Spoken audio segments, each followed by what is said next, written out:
toda la violencia del poder, toda la violencia de decirme, usted es nadie para nosotros, ninguno es nadie, nosotros podemos avanzar como queremos.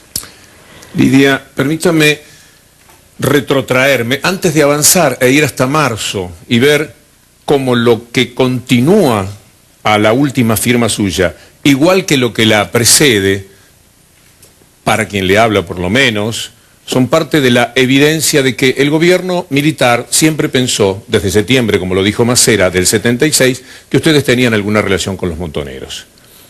Y a partir de ese momento dijeron, sabían que había que apropiarse y tenían que hacerlo con una gran prolijidad. Si ahora está en discusión, imaginen ustedes lo que hubiera sido efectivamente con Lidia Papaleo presa o Llanover preso, que se hubiera hecho la firma de los traspasos. Lo que quiero decir es que esta secuencia de notas que tenemos de octubre, de inmediatamente previo al 2 de noviembre, esta presión periodística tremenda, que me parece que es parte de una tortura, no debe ser fácil que con su marido muerto 2 meses antes a usted permanentemente la sacudieran así. ¿Sabe? Se llegó a esto gracias al diario Tiempo Argentino, porque hace 3 meses Isidoro Graiber fue quien le dijo a los periodistas, a Cintia Ottaviano y Alonso, les dijo, busquen en octubre de 1976, porque me tenían cansado. Él leía y sufría, evidentemente, porque le dijo a los periodistas, y ellos fueron a buscar, lo que de otra manera es imposible encontrar, porque es como andar detrás de una aguja en un pajar. ¿Por qué Isidoro hizo lo que hizo? Por dinero. No hay otra explicación. ¿Es verdad que un tiempo antes Isidoro visitó a Moreno? Sí, sí. Cuando yo fui citada por el señor Moreno, Isidoro ya había ido a verlo y le había dicho que él iba a colaborar, que él realmente nunca había tenido libertad, que se había considerado un hombre sin libertad durante todo el proceso y que iba a colaborar. Misteriosamente, a último momento decidió no colaborar. De todas maneras es importante que en esta fecha que él fue ahora el 25 de agosto, donde él hizo la solicitada, en realidad él dice que él vendió a los diarios, no habla de la famosa sociedad imaginaria FAPEL. Entonces, él se contradice seriamente, pero lo que es importante, que en las contradicciones también hay parte de su verdad, que es la que digo yo, que fui tan partícipe como él.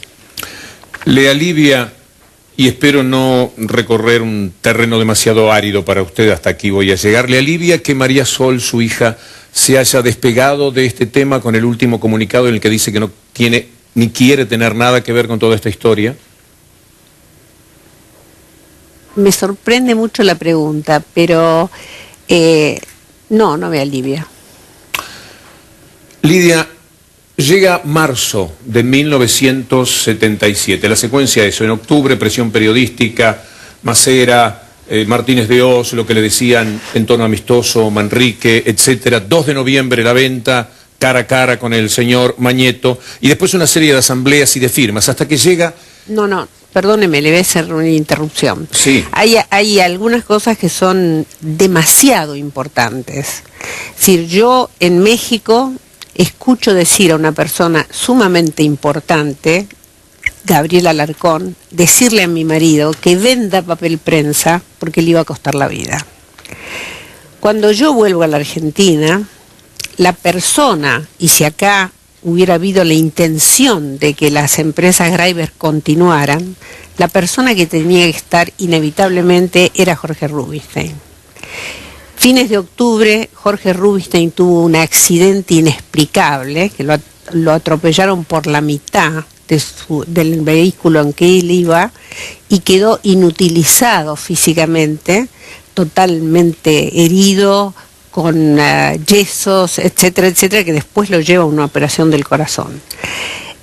O sea que si nosotros teníamos a alguien que necesitábamos para continuar, era Jorge Rubinstein, porque era el segundo de David, era la persona que conocía todo lo que estábamos haciendo. Así que ese fue un golpe, en primer lugar, de descabezarnos como organización.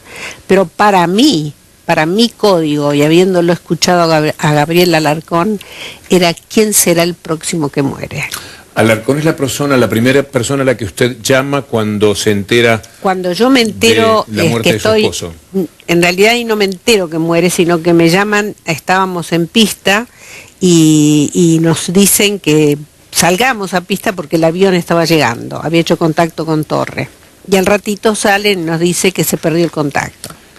Entonces yo lo llamo a él y él me dice que no bien salga el sol, él empezaba a rastrear y conseguía el ejército para que rastreara, porque en una zona que no tenía ninguna importancia en la montaña. Ese avión que estaba preparadísimo para viajar, no funcionó el altímetro. ¿No pueden haber tenido inexperiencia los pilotos? No, era gente de muchísima experiencia.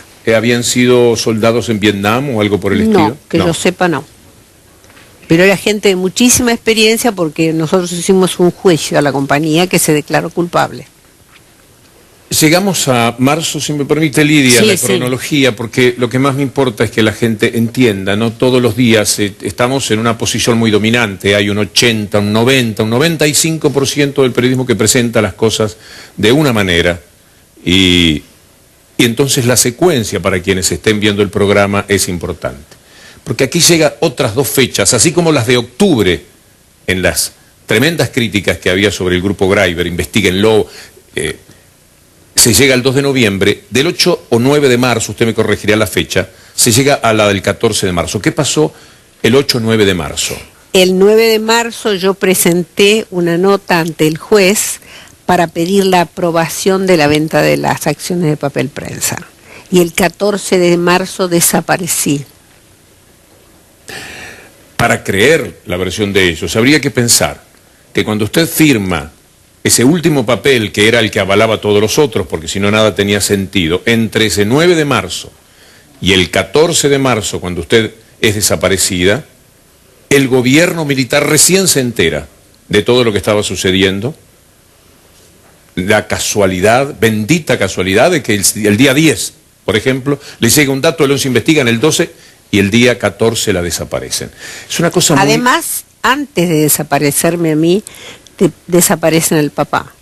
O sea, 2 o 3 días antes ya estaba desaparecido Juan y me llamaba por teléfono pidiéndome que me presentara. Como después yo tuve que llamar a otros para que se presentaran. ¿Usted vio alguna vez la inauguración de Papel Prensa? Obviamente no. ¿Me permite que se lo muestre? Sí, va a ser un... Porque después de estos episodios llegó la feliz apertura de Papel Prensa. 27 de septiembre de 1978. Ese día, Jorge Rafael Videla, flanqueado por Ernestina Herrera de Noble y Bartolomé Mitre, inauguró la planta de Papel Prensa en San Pedro. El presidente de la Nación, junto a autoridades de la empresa, procede a cortar la cinta con los colores nacionales. De esta manera, queda así inaugurada la planta de Papel Prensa. El mismo Videla dejó bien claro quiénes controlarían la producción del papel para la prensa. 3 grupos empresarios de actualidad conforman la participación privada gruesa. 3 grupos empresarios que por su función específica son en alguna medida fondos. 27 de septiembre de 1978. Ese fue el último día que una cámara de televisión ingresó a la planta.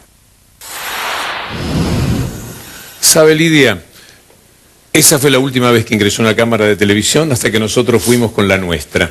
Muy interesante compartir con usted y con todos los telespectadores lo que sucedió cuando fuimos con nuestra cámara, porque se habla mucho de libertad de prensa, por ejemplo.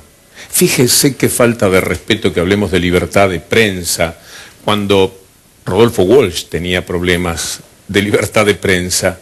Me parece una falta de respeto, porque cuando no hay libertad de prensa, uno dice no hay libertad de prensa y lo vienen a buscar, se lo llevan inmediatamente, de las pestañas, por supuesto.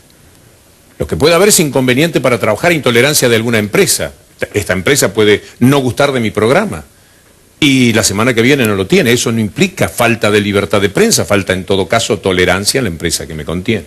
Mire usted lo que ocurrió cuando nosotros fuimos con nuestra cámara. El Estado no quería dejar estar, el que supuestamente sería el autor de la falta de libertad de prensa. Y los privados, que son los que enarbolan la libertad de prensa, no querían. Pero mire que es